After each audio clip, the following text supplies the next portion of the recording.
Hello and welcome back to the channel HardReset.Info, and today let's discuss why is TikTok working again.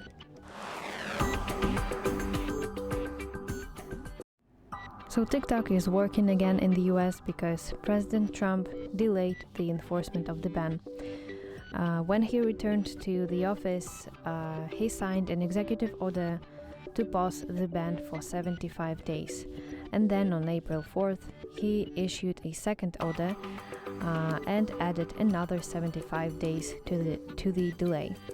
And this pushed the enforcement deadline to June 19, 2025.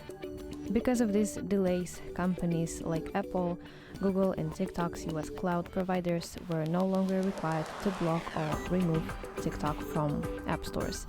And as a result, TikTok was restored to app stores and fully resumed operations. So that's basically it. I hope this video helps you, and if so, please leave a thumbs up and please consider subscribing to our channel.